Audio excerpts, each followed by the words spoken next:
He had imagined her small and delicate, with gentle hands that would tend his garden and soft words that would fill the silence of his lonely ranch. But when the dust settled from the wagon wheels, EMTT Sloan found himself staring up at a woman who could probably lift him with one arm.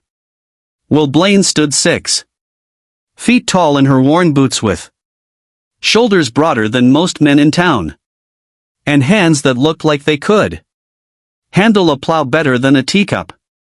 The letter in his pocket suddenly felt like a cruel joke, and the wedding ring he had carved from oak seemed impossibly small.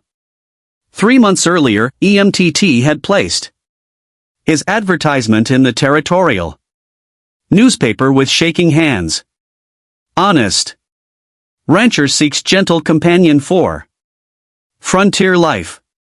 Must appreciate simple pleasures and quiet evenings. He had received only one response written in careful script that spoke of loneliness, matching his own. Willa's letters had painted pictures of cozy meals and shared conversations of someone who understood the weight of solitude that pressed down on isolated homesteads. Never once had she mentioned that she stood taller than his barn door. Fletcher Knox, the merchant who had arranged the meeting, cleared his throat nervously as he climbed down from the wagon driver's seat. His eyes darted between EMTT's stunned expression and Will's imposing figure. The woman herself seemed equally surprised, her confident posture faltering as she took in EMTT's slight frame and the way he had to crane his neck to meet her gaze. For a moment, the three of them stood frozen in the dusty yard like actors who had forgotten their lines. The silence stretched until it became unbearable. EMTT felt the curious stares of his neighbors who had gathered to witness the arrival of his mail-order bride. Mrs. Henderson from the general store whispered something to her husband behind her hand. Young Tommy Morrison actually pointed before his mother yanked his arm down. The whole scene felt like a public spectacle gone wrong, and Emmett's cheeks burned with embarrassment that had nothing to do with the afternoon sun. Willa finally spoke, her voice deeper than he had expected, but not unkind. You must be Emmett. She extended a hand that engulfed his own when he reluctantly offered it. Her grip was firm but careful, as if she was aware of her own strength. I suppose we should talk. The way she said it suggested she was having the same doubts that were racing through his mind. Fletcher Knox sensed the tension and quickly busied himself unloading Willa's single trunk from the wagon bed. It was larger than EMTT had anticipated, reinforcing the growing realization that nothing about this arrangement was going to match his expectations. The merchant's hurried movements betrayed his own discomfort with the awkward situation he had helped create. But as EMTT watched Willa survey his modest ranch with what appeared to be genuine interest rather than disappointment, something unexpected happened. She didn't wrinkle her nose at the simple cabin or the patches in the corral fence. Instead, she nodded approvingly at his well-tended vegetable garden and the neat stack of firewood by the porch. Whatever shock she felt at his appearance, she was keeping it to herself with a grace he hadn't expected from someone who looked like she could break him in half. The morning after, Willa's arrival brought a crisis that neither of them had anticipated. Emmett's prize bull, Dakota, had somehow broken through the reinforced fence during the night and was now standing defiantly in the middle of Ms. Henderson's prized flower garden. 3 properties over. The massive animal was systematically destroying months of careful cultivation, and the sound of Mrs. Henderson's furious shouting could be heard clear across the valley. EMTT stood at his porch railing, wringing his hands as he watched the disaster unfold. Dakota weighed nearly 2,000 pounds and had the temperament of a storm cloud on the best of days. The bull had already charged 2 of the neighbor men who had tried to approach, sending them scrambling over fences in undignified retreat. The situation was quickly becoming the kind of neighborhood scandal that would follow EMTT for years. "You can't rope him from here," Willa observed calmly from beside him. She had appeared at his elbow without him noticing, moving with surprising quiet for someone her size. Her eyes were fixed on the bull with an expression that EMTT couldn't quite read. "And those men down there are going to get themselves trampled if they keep approaching from the front like that." EMTT nodded miserably. Dakota's always been stubborn, but never like this. I don't know what got into him. The truth was, he had been dreading this exact scenario since the day he bought the bull. He had neither the physical strength nor the experience to handle such a large animal when it decided to be uncooperative. Most of his neighbors knew it, which made the current situation even more humiliating. Without warning, Willa stepped off the porch and began walking toward the chaos with long, purposeful strides. EMTT hurried after her, his shorter legs working double time to keep up. "Willow, wait. He's dangerous when he's agitated like this. You shouldn't."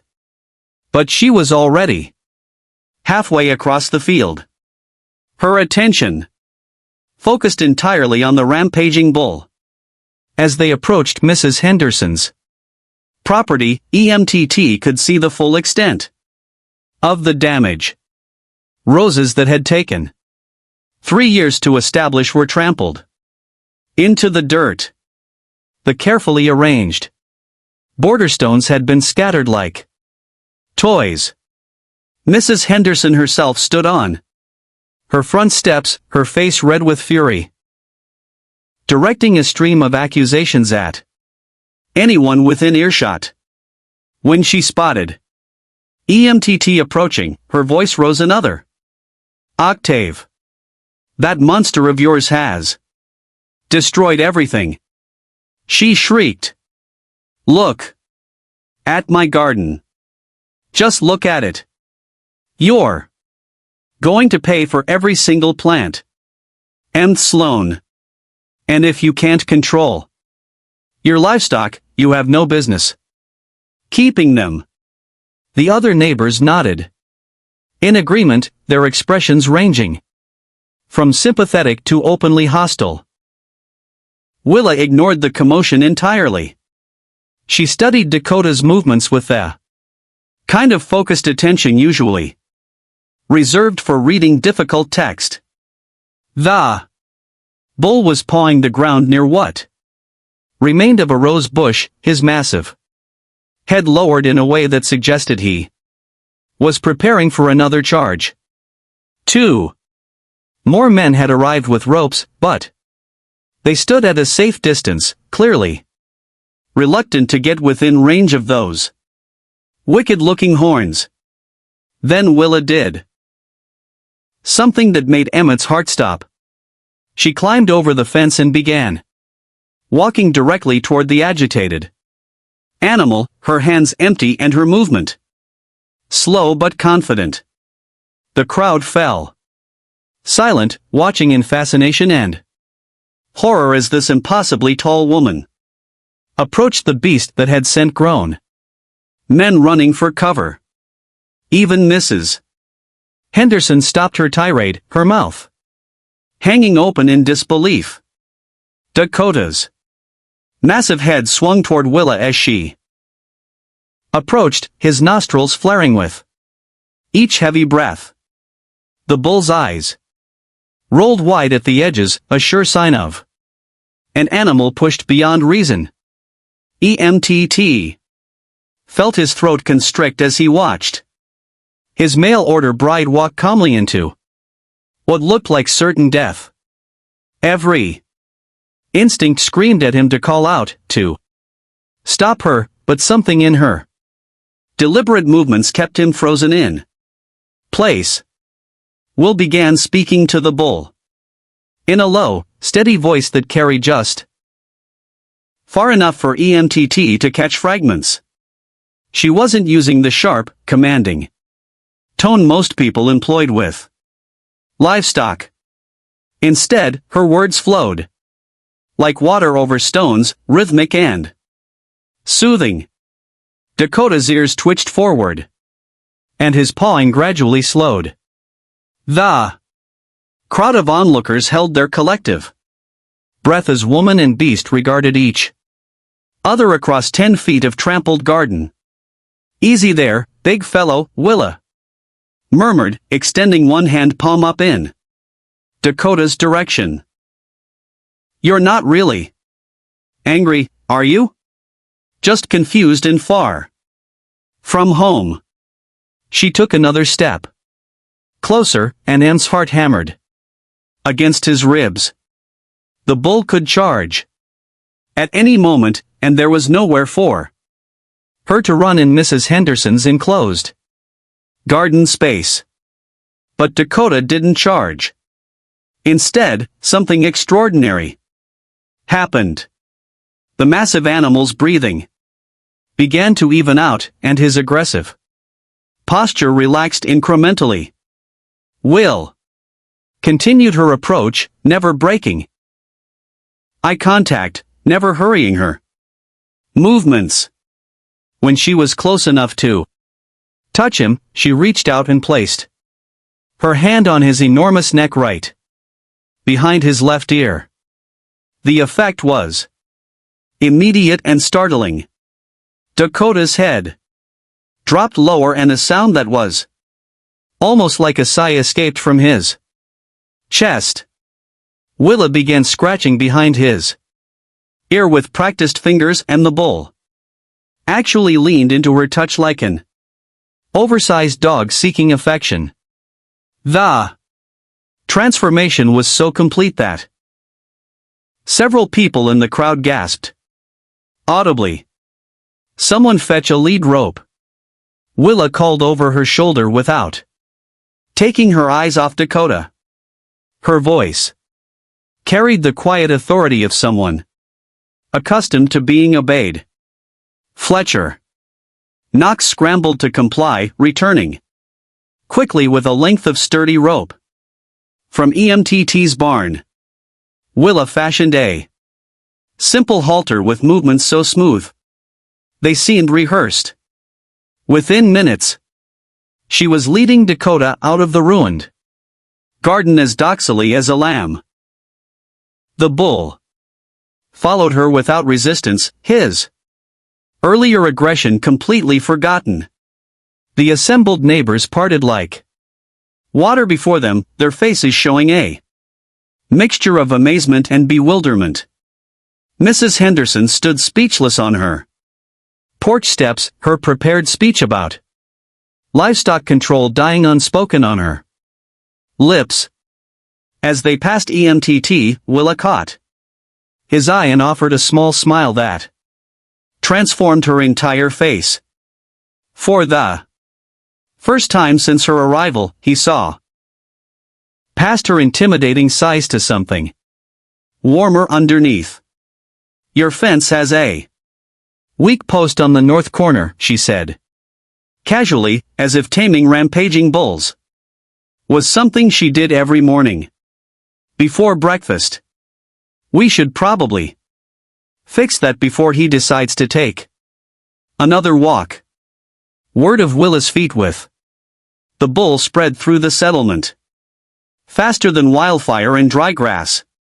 By afternoon, a steady stream of neighbors had found excuses to visit M's ranch. Their curiosity barely concealed behind offers of welcome meals and gardening advice. Each visitor cast furtive glances at Willa as she worked alongside Emmett to repair the damaged fence. Their whispered conversations creating an undercurrent of speculation that made him increasingly uncomfortable.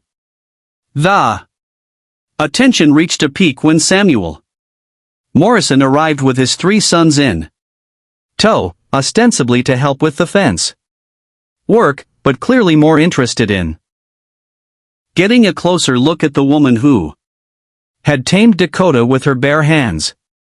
Morrison was the kind of man who measured everything by physical strength and found Emmett lacking in most departments. His presence always made EMTT feel smaller than he already was. Heard your lady friend has a way with livestock, Morrison commented, leaning against the fence post with studied casualness. His boys arranged themselves behind him like an audience, their eyes fixed on Willa as she drove fence posts into the hard ground with powerful swings of a heavy sledgehammer. Each blow sent the post deeper than EMTT could have managed with twice as many swings.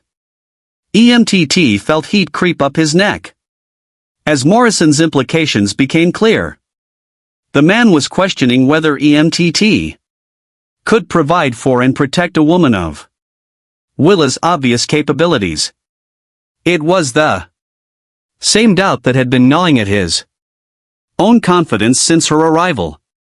But hearing it voiced by someone else made it sting twice as sharp.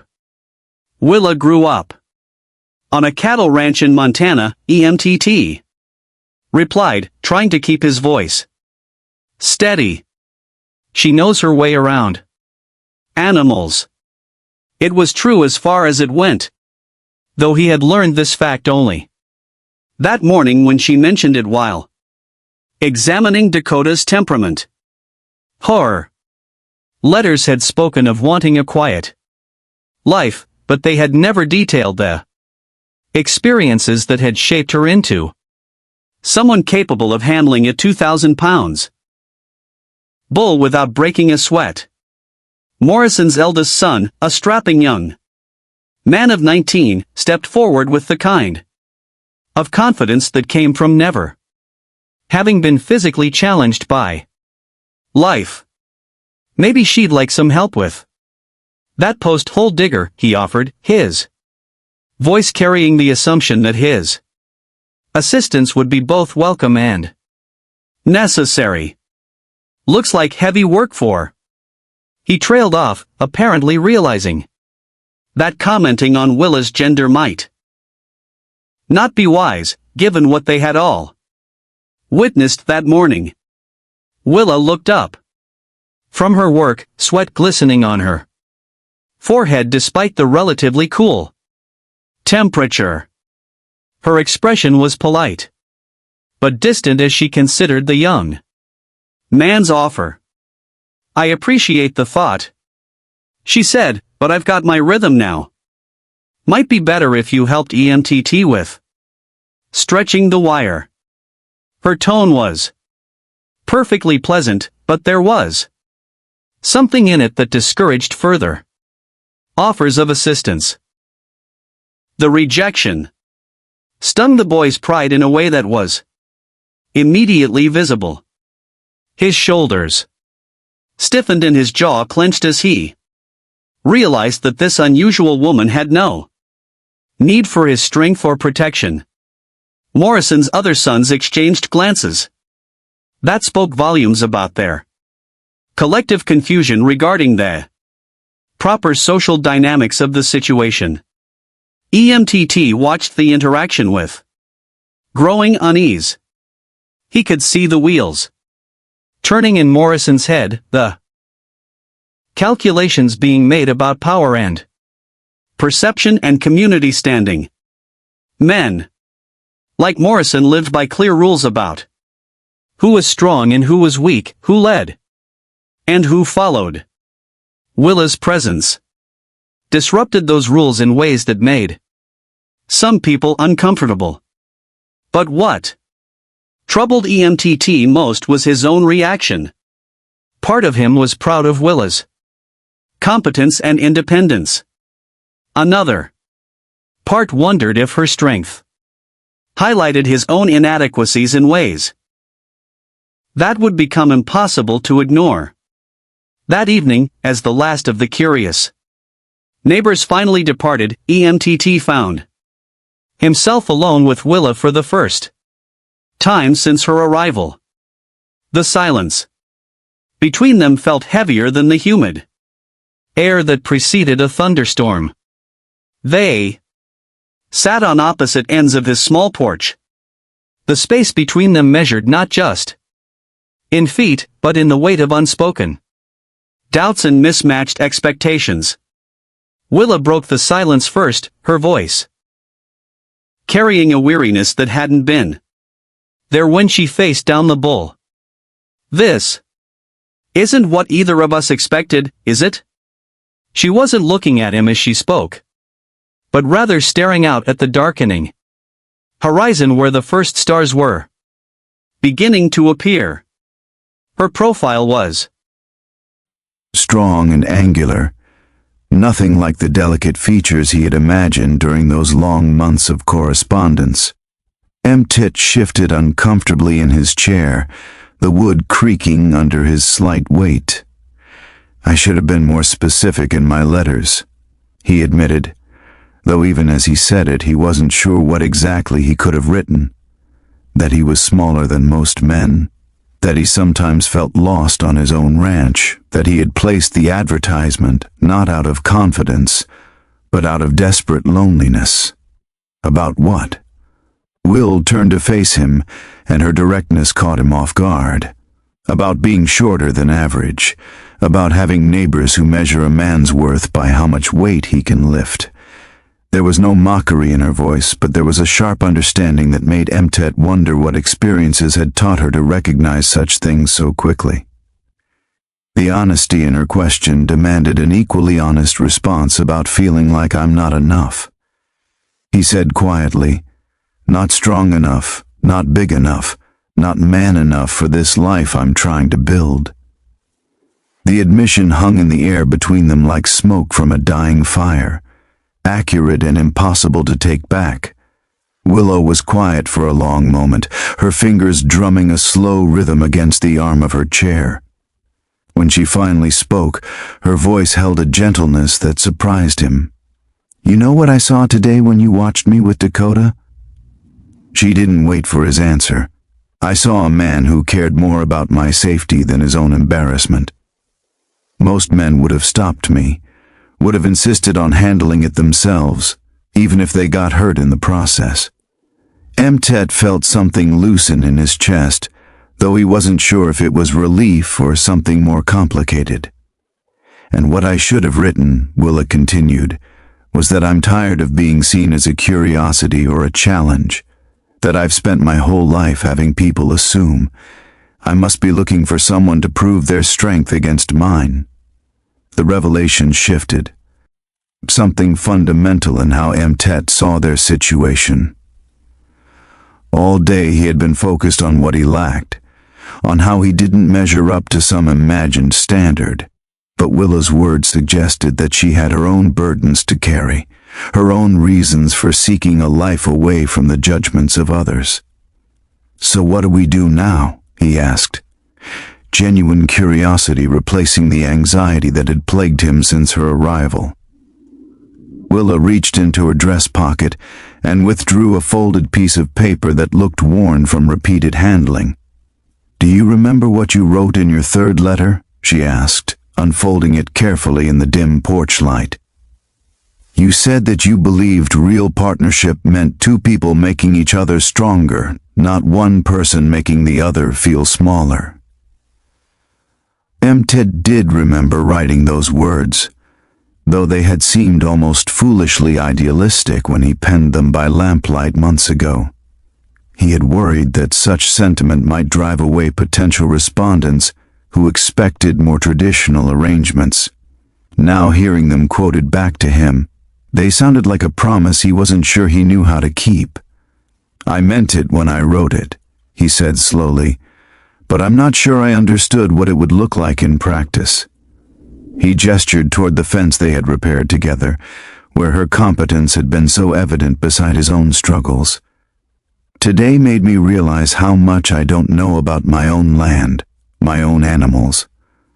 Will refolded the letter and tucked it away, but not before Ted caught sight of other papers in her pocket. More of his letters, he realized, kept, and apparently reread enough to show where.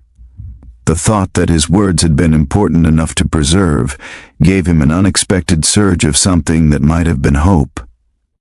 "You know what I noticed today?" Will asked, shifting in her chair to face him more directly. "When Dakota got loose, you didn't run to get help from Morrison or any of the other men. You came to find me. That tells me something about who you are when the pretenses fall away." Ted hadn't thought about his actions in those terms, but she was right. When crisis struck, his instinct had been to turn to her, not because he expected her to solve his problems, but because somehow he had sensed that she would understand what needed to be done. It was a level of trust that surprised him given how recently they had met. "In my last letter," Willa continued, "I wrote that I was tired of being alone. But I didn't just mean physically alone. I meant being alone with my thoughts, my struggles, my dreams for what life could be like if I found the right person to share it with." She paused, studying his face in the gathering darkness. "I think maybe we both advertise for someone to rescue us from loneliness. But what we might actually need is someone to be lonely with sometimes and strong with other times." The distinction she was drawing felt important, though Emmett wasn't entirely sure he grasped all its implications. Traditional marriage arrangements in their community seemed to follow predictable patterns. The man provided protection and resources. The woman provided domestic skills and companionship. What Willow was suggesting sounded more complex and more honest than those familiar roles. "So, we try," he said finally. "We try to figure out what partnership looks like when it doesn't fit the usual patterns." It wasn't a question, but Will nodded anyway, her expression serious, but not without warmth. "But first," she said, standing and brushing dust from her skirt, "you're going to show me how you plan to propose, because technically we're still just two strangers who happen to be sharing a porch." Her tone was light, but there was something in her eyes that suggested the formality mattered to her more than she was letting on. Ted felt his pulse quicken as he realized she was right. In all the confusion and awkwardness of her arrival, they had never actually addressed the fundamental question of whether they wanted to proceed with marriage. Ted's hands trembled slightly as he reached into his vest pocket and withdrew the small wooden box he had been carrying since dawn. Inside lay the ring he had carved from a piece of oak that had fallen during last winter's storms, its surface polished smooth by hours of careful work. It was simple and unadorned, nothing like the gold bands that wealthier men could afford. But he had poured months of hope into its creation. "I had planned to do this properly," he said, his voice barely above a whisper, "to wait until after we had talked, until I was sure you weren't disappointed by." He gestured vaguely at himself, at the modest ranch, at everything that wasn't what she might have expected. Will stepped closer, close enough that he could smell the honest scent of hard work on her clothes and see the genuine curiosity in her eyes as she looked at the ring. "May I?" she asked, extending her hand toward the box. When he nodded, she lifted the ring carefully, turning it in the moonlight to examine the grain of the wood and the smooth finish he had achieved. "You made this yourself," she said, and it wasn't a question. Her voice held a note of something that might have been wonder. "How long did it take?" As she spoke, she slipped the ring onto her finger, testing the fit. It was too small, as Mtet had feared it would be, stopping at her second knuckle instead of sliding home. 3 months, Emmett admitted, his heart sinking as he watched the ring refuse to fit properly. "I started it the day after I received your first letter. The failure of something so basic felt like a metaphor for everything that had gone wrong since her arrival. He had imagined her hands as delicate, had carved the ring to match his fantasy rather than reality. But instead of disappointment, Willa's face showed something entirely unexpected. She smiled, a real smile that transformed her features completely. 3 months, she repeated softly. You spent 3 months making something for a woman you had never met, based on nothing but letters and hope. She looked down at the ring, still perched on her knuckle. "Do you know what that tells me about who you are?" Mtet shook his head, not trusting his voice. The evening had already contained more emotional honesty than he typically experienced in a month, and he felt wrung out by the intensity of it all. "It tells me you're someone who believes in taking care with important things," Willa said. "Someone who puts thought and effort into making something beautiful, even when no one is watching to judge your work." She slipped the ring off her finger and held it up between them. "And someone practical enough to know that rings can be resized, but character cannot." The simple statement hit EMT with unexpected force. All day he had been focused on physical inadequacies, on measurements and comparisons that seemed to matter so much to everyone around them. But Willa was suggesting that there were other ways to measure worth, other kinds of strength that might matter more in the long run. "So is that a yes?" he asked, the question coming out more uncertain than he had intended. Willa's answer came not in words but in action. She took Mtet's hands in her own larger ones and placed the wooden ring in his palm, then guided his hands to close around it. "Ask me properly," she said, her voice gentle but firm. "Not because you think you should, or because we made an arrangement through letters, but because you want to." Mtet looked up into her face, really seeing her for the first time since she had stepped off Fletcher Knox's wagon. Yes, she was taller and stronger than he had expected, but there was also a kindness in her eyes that hadn't come through in their written correspondence. There was intelligence there and humor, and something that looked suspiciously like affection, despite their brief acquaintance. "Willa Blaine," he said, his voice growing steadier with each word. "Will you marry me? Not because of letters or arrangements or what other people expect, but because I think we might be able to build something good together, something neither of us could build alone." "Yes," she said simply, and the word hung in the evening air between them like a promise. "But I have conditions."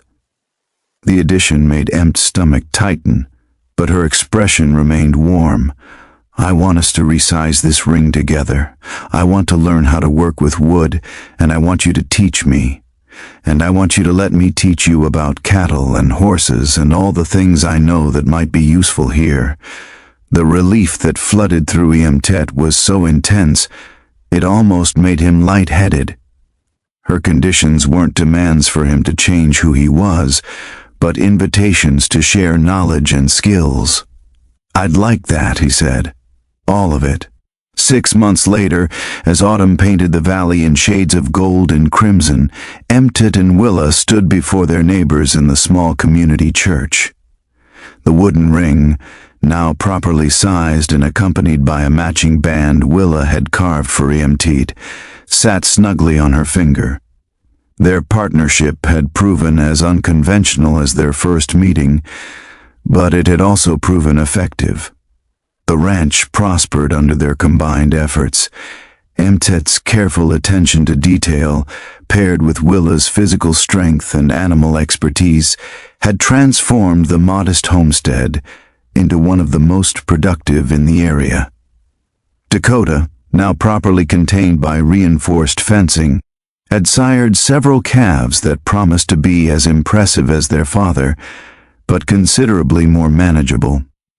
More importantly, Emt had discovered that strength came in many forms.